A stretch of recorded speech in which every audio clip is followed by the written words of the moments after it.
Lakota word for forgiveness is wo gink ktumsa.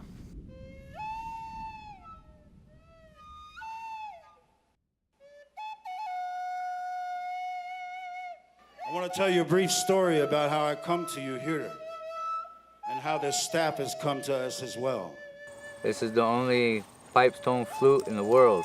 There's only one place to get this stone. There is a sacredness about it. Anybody that carries a pipe, they follow the spiritual unwritten rules that it brings to people. My ancestor was a man who was hired by the United States Army. He committed a massacre against the Lakota people at Blue Water, Nebraska, September 3rd, 1855. What they did to cut my hair, took my language away, started arresting people who were practicing our Lakota traditions, I repressed it. Depression set in and I wanted my pain to go away, so I walked in there to do something with those sheets to end my pain. And the village that he attacked was the Little Thunder Village. The history there was taken away. We were losing our identity of Lakota people. I experienced that as a child. Morning stars are rising.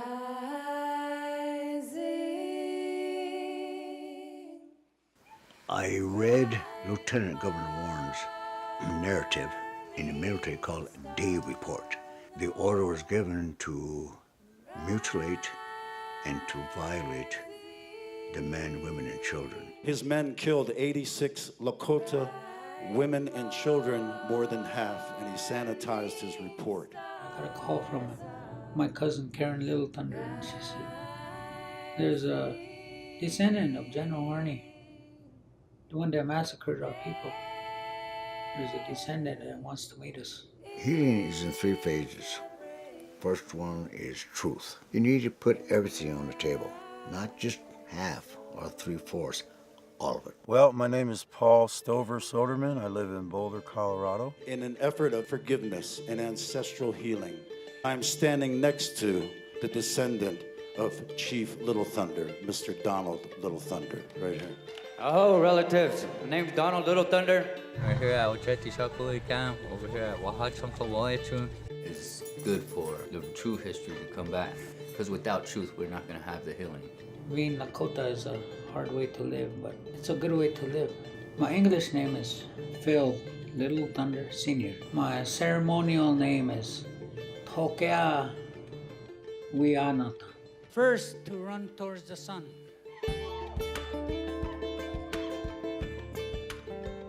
The second phase is justice. How does that look? Our history of our Little Thunder family, it's not even really taught. At the end of that fight, they left the bodies there on the massacre site, and they burned everything there, except for what Governor Warren took. He put it in a wagon and sent it to his daughter in upstate New York. She brought it to the Smithsonian, and it sits there today. We want to exhibit those pieces. Talk to the Smithsonian, work with them, work with our people, and take care of our spirit and souls from the past. The items coming back, I support that. But the way it's done, no shortcuts. There needs to be called Wopa Kinta Wichocha, means clearing. Reconciliation, healing, teaching for the Lakota nation. So I'm all for bringing that stuff home. Not 1 or 2, but this is probably hitting the millions of souls that we could affect with our items in the Smithsonian. And they're reminding us who we are. But the third phase is forgiveness. That's the litmus test to who we are.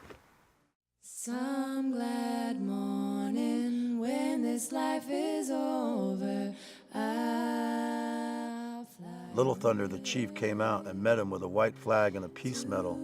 Harney refused to shake his hand. And Harney said, "No peace. By God, it will be war." Our people came to him, came to our grandfather in a time of need. Our people entrusted, and they said it is the voice of the people. His voice was like thunder for the people. Everywhere he went, She said, grandson, I'm going to teach you a very profound spiritual gift. Wo King Ktumza. Walking to that, and we learn that, and that's the forgiveness of both sides. Wo Ki, to awaken your center of your divinity. And she said, it's a very difficult time because I'm asking you, pray for them, pray for their parents, pray for their grandparents, and back. They're wounded. They don't know what they did. Hey, it's been a long time coming. Part of that is bringing me to Blue Water Creek and taking me up to Standing Rock. They all intertwined to who I am today. But in that process, I had to learn forgiveness of myself, of how I treated myself for 29 years. I'm 58 years old now, almost 59. And I'm 33 years sober from drugs and alcohol. And I'm trying very hard to correct the karmic actions of my ancestor. General Harney and Little Thunder came together at one time, and they were murdered massacres. Now we're standing back together, and we're hugging, and we're going to Sweat Lodge. And Harney's a Chanupa carrier now. Is it possible that when everyone vibrates with complete forgiveness, that all of a sudden all of this division will shift? Absolutely.